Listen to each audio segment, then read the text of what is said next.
poaching, suddenly there is a gunshot. When they get a gunshot, they are a little shocked. They get up and start running to that house. What has happened is, this gunshot was not from Veerappan, not from STF. There is a farmer who is every day bothered by the wild boar. Wild boar come and, wild boar or the vermin, they come and destroy, they are very, very destructive. Like peacocks are also very destructive. Wild boar are destructive. Porcupine is very destructive. Elephants are destructive in different sense. But the wild boars are one of the most destructive. They plow into the land and eat away all this beetroot, the root of the potato or root, any root it eat. So this fellow was troubled by that and he was waiting every day to kill that as many boars. Not one boar, they come in 10, 15 of them. So when he found it, he opened the gun. And that house was very close to this dosha point. Now when that fellow opened the gun, the man eating the dosha here, Veerappan and Padi, they got alerted and they ran away. So by the time our people approached, they had disappeared. So there was a gap. So on the same day, there were two misses. So you are absolutely correct. My take was that since he has been missed so long and so many times, I will be in the bit of luck. That was my hope and faith. And it turned out pretty well. Turned out well. So great. I think when we recount some of the interesting episodes from the podcast again, one of the most captivating episodes is the Good Friday Massacre. Yes. Just for the sheer audacity and scale of that attack, right? At least again as a reader of the book and then while doing the podcast, one thing that really stayed with me was just how daring that attack was and how frontally he kind of combated the police force, saving 22 lives in that attack. I think if we can just play the clip to give you a sense of the incident. This is clip number 3. The next couple of clip number 3. Heard the rumble of bus engines and sighted the two buses, but not Rambo's jeep. Confused, they wondered if their prey had stayed away. Then, a shrill whistle from Veerappan dispelled their doubts. Even from a vast distance, his eyes, sharpened by years of living in the jungle, had spotted Gopinatham. Simon joined the leads of the 12 boats. Supposing he has continued as a poacher or a hunter, you would have had a longer tenure maybe. This incident in which 22 people were blasted and killed, 15 were I think civilians, 15 if I remember were civilians, 15 or 14. Because this man who was leading the operation is called Rambo. He was actually a phenomenal chap. His muscles were, you are also very fit, but his muscles are like this, biceps are this and thighs are like this, and he would walk like that. And he was the biggest muscle man of Tamil Nadu police, you can say, Rambo Gopinatham. Some of you might have seen him. He's no more. He passed away in 2016. He had how many 10 surgeries after this blast. He survived. He was standing in the bus number 1 with this bulging biceps like that. And Veerappan was trying to see through binocular or whatever. He was waiting for him. He thought he would come in his jeep. But the jeep broke down. So they borrowed the bus of Karnataka. They came in 2 buses. Bus 1, bus 2. When they arrived, there were 10 pits with 14 feet distance. And in each pit more than 10 kg, 15 kg of ammonium nitrate, gelatin, diesel and various things mixed.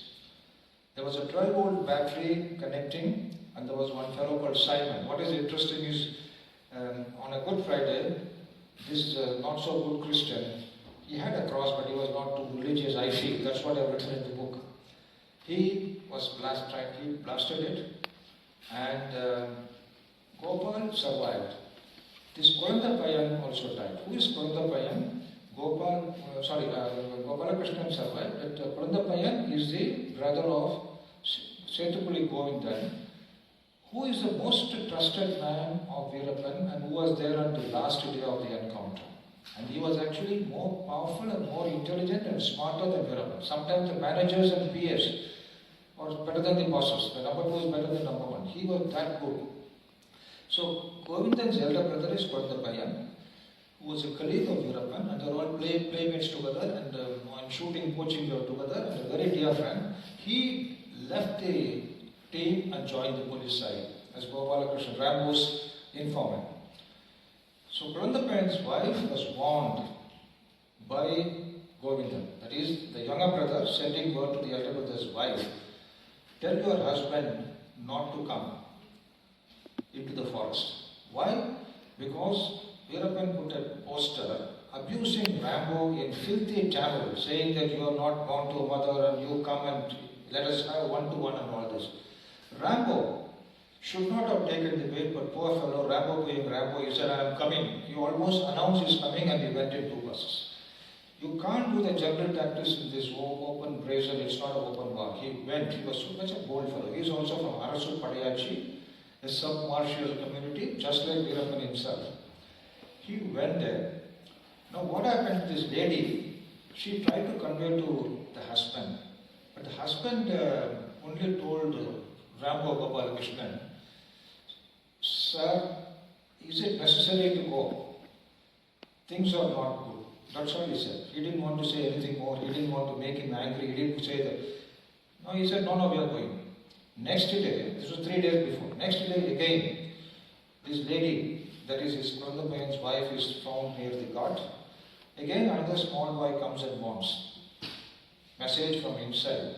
Better watch out. Tell your husband to stick to the home. But Kulandapayan, being a very loyal and simple man, old virtues, he did not know how to convey this effectively to Rambo. Again he tried. Some other time, something else. That is, let us do it some other time. But Rambo just went like a dog.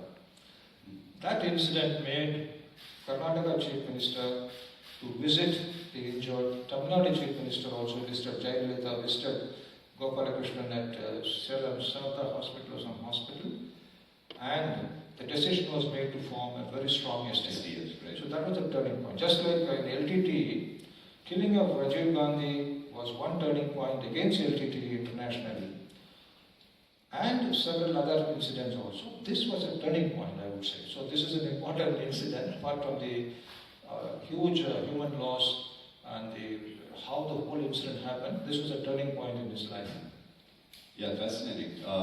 Speaking of human loss, one is of course loss inflicted by the enemy. The other is loss inflicted unintentionally and against all sort of expectations. And I think there's one very poignant moment in the book and the podcast where Vijay Kumar, his life is taken by a fellow police officer. And as a reader, I think some of you have read the book. Certainly when you hear the podcast, I think this part will really strike you as a strong example of what's known as the fog of war. In some sense, fog of war, of course, refers to a more intense battle situation, but fog of war can also occur when you can no longer distinguish between enemies sometimes and people on your side of the fence. If we can play out the next clip and then briefly talk. Suresh knew by now that he was not imagining things. But walking into slush is more difficult.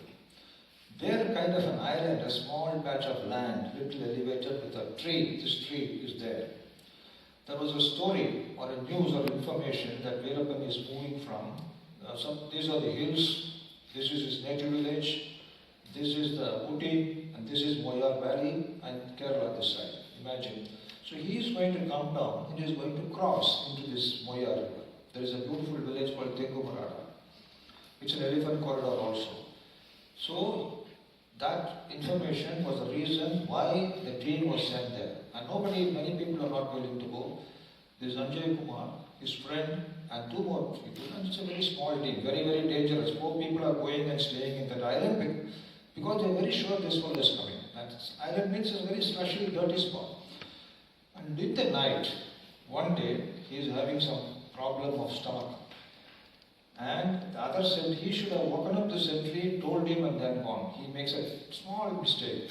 He goes around the corner, he goes for his bathroom or something, and he's coming. He used to pan, he used to have this vetala, pan chewing habit. And he was all the time chewing. So when he came, the other fellow was sleeping, and suddenly he got up and he saw the shootout. By mistake, he asked him, but this guy did not properly reply. He took it easy. He said, something he said. By the time, out of panic or shock, he shot his own dearest friend. that is the biggest loss we had, because Vijay Kumar was a fabulous chap. In one incident, when about 2,000 people came mob to attack the police, he took out, not his gun, he took out a arwal, sickle, put a line, and told if anybody got the guts cross this, then I will shoot them. Nobody crossed it. It happened in Nadu village, which is a Tamilian and Karnataka village. That was Vijay Kumar. He was a truck driver before he became a policeman. And he had only one memory when he died. He said, look after my sister. Because he was very passionate about looking after. He just look after his sister. And what happened to this boy who shot him? He became half mad. We tried to, not me, my teammates, earlier people, they tried to console him. They tried to tell him that this could have happened, it's not your fault. Because when you woke up, you saw him, you challenged and you opened fire. But he was inconsolable. He could not be convinced. He left the force and went away. This was one of the most traumatic incidents within STF. So when the four came, one was dead, two were carrying his body, and the Padi's weapon was taken away because we didn't want him to shoot himself.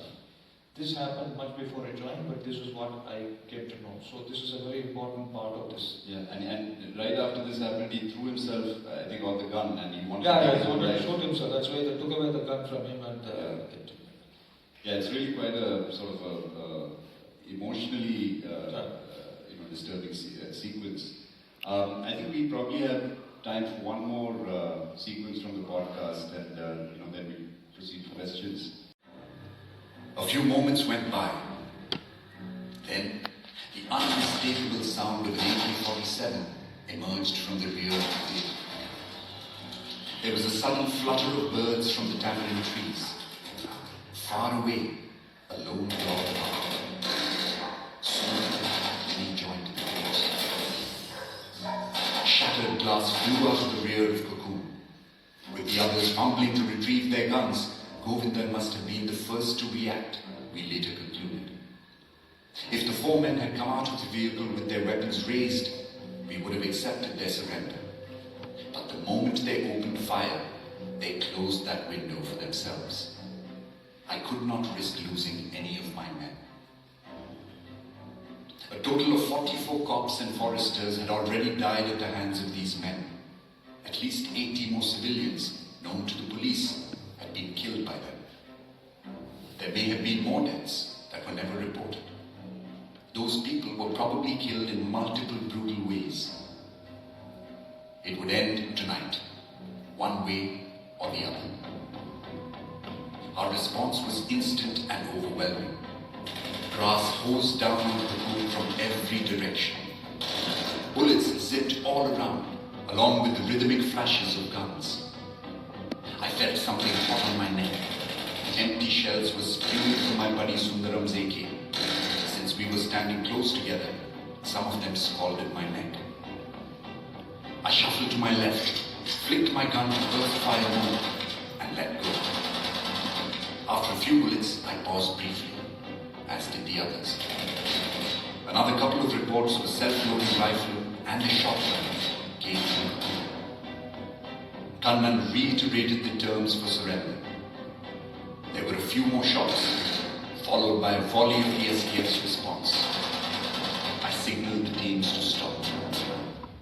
Another pause. This time, there was no return fire.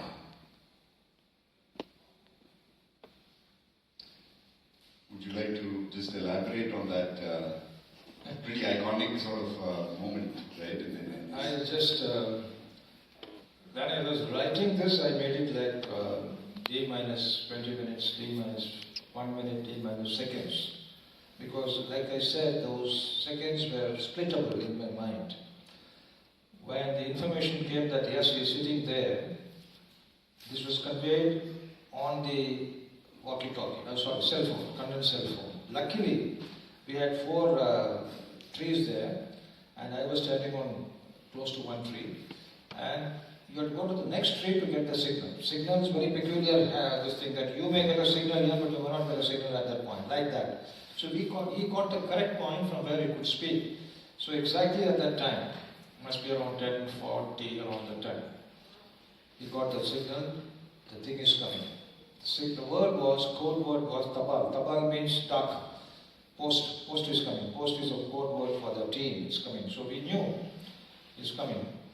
And the lights were, fog lamps were on, and the blue lamp was on. Blue lamp at top and fog lamp at the headlamp. Which means all the four are there, and the other lamp means all are armed. These two signals were the signal because the driver was our man. So he put on the fog lamp, put on the headlamp to show that people are there, 4 people, full team. He didn't say 4 people because we couldn't convey. There were actually one more fellow also, 5, and that fellow got down on the way to his good luck because he was not part of the team. So when they moved from there, we knew precisely it's coming, and we had, even those days, we had imported some technology very clandestinely from Taiwan. Clandestinely means without any proper channels. Nobody asked us to get permission. We got it through some other channels, through the flea market or some other market, Burma Bazaar or whatever types. And we had installed the cameras inside the van so that we know what is happening there. Unfortunately for us, when the van started coming, the reception team was here and technical team was waiting here, and as it started moving, the picture became hazy. We could not make out whether it was this man at all. But he said there are 3 or 4 figures. And finally, when the signal completely failed, that is where you said, I had to take a chance because the information is, yes, Tabal is coming. How did you say Tabal is coming? Because that man is sitting near a paratha shop, night joint, and the man inside, the commander, the driver is here, the commander is here, Sub-Inspector Veerappan. Sub-Inspector puts his hand outside and does this. And the people in the passengers are not able to see this. That man who's watching there from eating, that fellow, he notices, and on the basis of this signal, that man is calling us and telling Tabal is coming. Actually, there is no confirmation from Veerappan directly to me. It's all based on this man doing this, that man interpreting, saying yes, because he sees the lamp on, he knows that yes, people are there, people are on, and he is that faith. He is conveying to this man and we are taking a chance.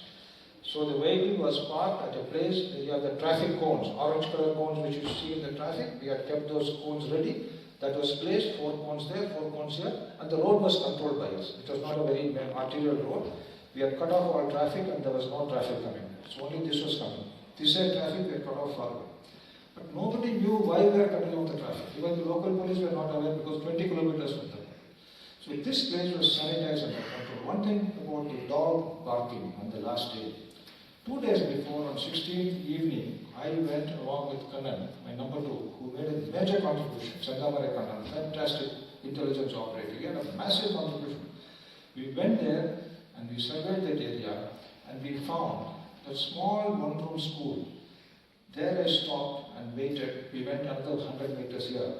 There was no barking of dogs, no disturbance of any village. Village was far away. And it is very important for tactical operation to avoid dogs. When you go for any raid on hooch, raid on gambling, raid on any village, the dogs are the biggest alarm alerters. The dogs make a problem. That is why in tactical forces they say, have you dog-proofed yourself? That means, are you in a position to see that the dogs don't detect you? That is why when they go operation, sometimes you put the same scent of the same mud on you and go. That is a little away from this subject. Sure. But what I am saying is we chose a place where we are very confident. And that is what happened. So the whole transaction happened very fast. And the people got on from the vehicle. And one driver came my side, I pulled him away. Driver did this to me, saying that, he could not talk because we were in a hurry. Veerappan walked to the other side, across the road. And they were kept away. Thereafter, we secured it. We gave that whatever warning was required, and then the whole thing ended very quickly. Yeah, and as you're listening to it, you really are rooting for Mr. Vijay Kumar and team to pull it off, right? So it's really fascinating. And one thing I just want to say in conclusion, I think we've kind of reached the end of discussion time, is doing this podcast, there really was no occasion or even no reason to even adapt or change or go to Mr. Vijay Kumar and ask for permission to change anything, because the book is so gripping. Every part of the book actually lends itself to the podcast. So there was no adaptation required. The podcast actually is a straight, narration in a sense of what happens in the book. There is an audio book as well of the book, but that's very different because it doesn't have immersive sound and music and things like this. And here I should also call out the contributions of Jibin Shaji, who's done the SFX for this, and Sandeep Tulsidas, who's done the music. With that this, I want to just acknowledge the role of Vikas Singh from Times of India, Delhi. He's a regional editor or whatever, senior editor. He had a major role in partnering with me on this. Okay. On the whole narrative, yes. Okay. I would like to. Sure. With Tamil Nadu Viduthalai Padai and Tamil Nadu Desi Ekam and various other groups. I have no complaints against it. Tamil Nadu Viragu, Patru, Arvam. If he is passionate about the language, I have no quarrels about it. That is a different aspect. I am not interested. But when he was indulging in violence, when he had killed 124 people officially known, 124 பேர்கள் எஃப்ஐஆர்ல இருக்காங்க. அதெல்லாம் மற்றவங்க நிறைய பேர் இருக்காங்க. Including 44 foresters and policemen. It is my duty to get into that operation. That's all. But he was definitely involved with those people. அது ஒரு தனியான ஒரு பெரம்பலூர் திருச்சி அந்த பகுதியில் சில பேர் வந்து அங்கேயே தங்கி இருந்து இவர்கள் அந்த காட்டினுடைய பாதுகாப்பில் இவருடைய கண்ட்ரோலில் மியூச்சுவல் சப்போர்ட்டில் இருந்திருக்காங்க. அது சந்தேகமே இல்லை. ஆனால் அந்த வாக்குவாதத்திலேயோ அந்த இதிலே நாம் செல்ல விரும்பவில்லை. அது வந்து ஒரு பற்று ஏற்பட்டு தவறான வழியில் அவர் போய்விட்டார், அதில் பிரச்சனை இல்லை. நம்ம பிரச்சனை லா அண்ட் ஆர்டர் சம்பந்தப்பட்ட சில பிரச்சனைகள். அதனால தான் நம்ம ஆப்ரேஷன் எஸ்டிஎஃப். நாங்கள் எஸ்டிஎஃப்ல we never diverted our focus. There are 3 things connected words: morality, moral என்பது ஒரு ஃபோர்ஸ்னுடைய உற்சாகம், that zeal, ebullience, fervor. We were concerned about our morale and we were concerned about public morale not going down. Morality, இதனுடைய பல பேர்கள் பற்றி பல விதமான விஷயங்கள் வந்தபோது கூட நான் அதை பற்றி கவலைப்படுறேன். அவனுடைய மொராலிட்டி சரியில்லை, அவன் அப்படிப்பட்டவன் இப்படிப்பட்டவன் வரும்போது பல விதமான இன்ஃபர்மேஷன் எங்களுக்கு வந்துச்சு. வீரப்பனை பற்றி சொல்லவில்லை, சம்பந்தப்பட்ட பல பேர்களுடைய அவர் அது வாங்கிட்டார், அது பண்ணிட்டார், தவறு பண்ணிட்டார், அந்த இது நாங்கள் சர்ச்சைகளும் சொல்லவில்லை. we were focused. Tunnel mission தான் இதில் மட்டும்தான் நாங்கள் இதாகும். அதனால தான் நாங்கள் எங்கள் டீம் கொஞ்சம் எந்த விதமான மற்ற பிரச்சனைகள் இல்லாமல் செய்ய முடிந்தது. I hope I have somewhat replied to your question.